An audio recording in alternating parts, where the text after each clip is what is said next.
नमस्कार, आप देख रहे हैं न्यूज़ फॉर नेशन और मैं स्वाति पांडे आपके साथ। न खेलब न खेले देव, खेलिए बिगाड़म।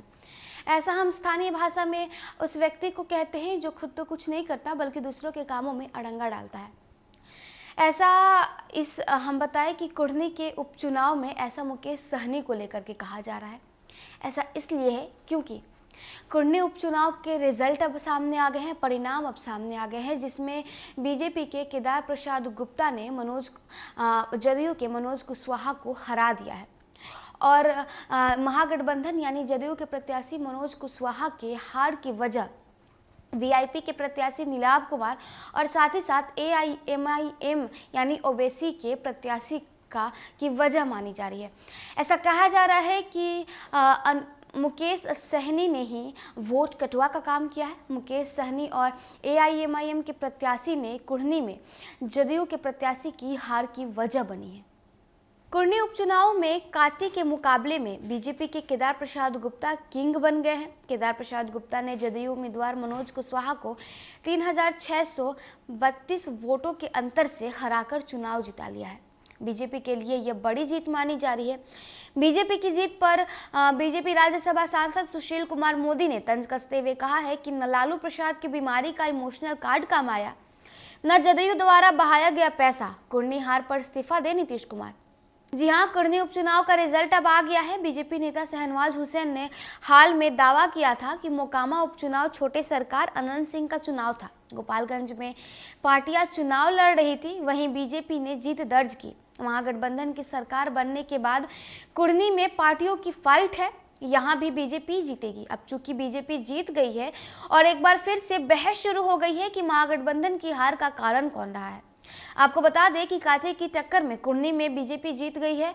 जीत की अंतर सिर्फ 3645 वोट ही रहा है। बीजेपी प्रत्याशी को 76,653 वोट मिले हैं, तो वहीं जदयू के प्रत्याशी को 73,008 वोट ही मिल सके हैं।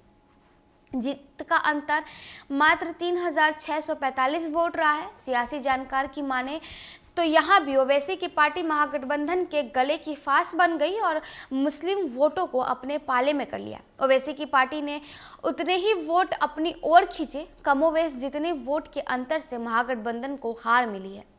बताते चले कि महागठबंधन को 3,645 वोट से पराजय का सामना करना पड़ा है। वहीं ओवैसी की पार्टी को 3,202 ही वोट मिले हैं। स्थानीय पत्रकार बताते हैं कि ओवैसी की पार्टी ने गोपालगंज की तरह ही खेल कर दिया और तेजस्वी की अपील भी काम नहीं आई।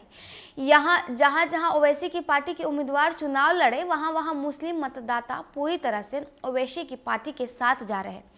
कुल मिलाकर यानी ओवैसी की पार्टी महागठबंधन के हार की कारण बनी है। वहीं दूसरी ओर स्थानीय वोटरों का कहना है कि मुकेश सहनी भी महागठबंधन की हार के कारण बने हैं। मुकेश सहनी से महागठबंधन ने समझौता कर लिया होता तो मल्लाहों के ज्यादा वोट महागठबंधन की झोली में जाते, लेकिन बीजेपी सांसद अजय निषाद ने कुढ़नी में मेहनत की और मल्लाहों को समझाया और उन्हें बीजेपी को वोट करने के लिए प्रेरित किया। जानकारी ये भी कहते हैं कमोवेश 10,000 के करीब नीलाभ को वोट मिली है। उसमें से 2,000 वोट में महागठबंधन का मानकर चले तो बहुत बड़ी बात होगी।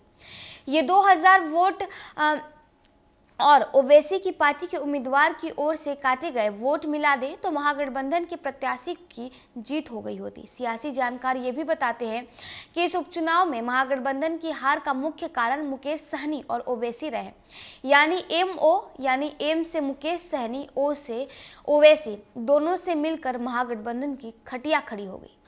तो देखिए, कुढ़नी उपचुनाव में जदयू की हार की जो कारण बनी है वो MO यानी मुकेश सहनी और ओवैसी की पार्टी ही बनी है।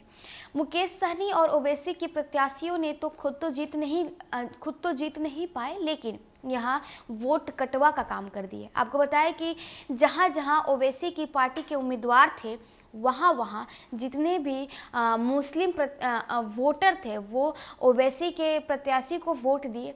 तो यहाँ से जितने भी मुस्लिम जो वोटर थे वो तो जदयू को वोट नहीं दिए। तो आपको बताएं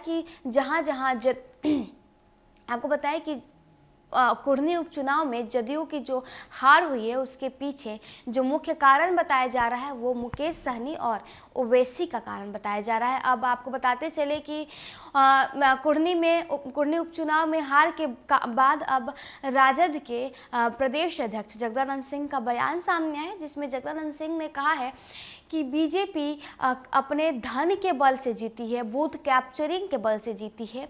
बीजेपी को कुढ़नी के जनता ने नहीं जिताया बल्कि उनके धन ने उन्हें जिताया है। तो चलिए इस खबर में बस इतना ही। और भी वीडियोस और अपडेट्स के लिए आप देखते रहे न्यूज़4 नेशन।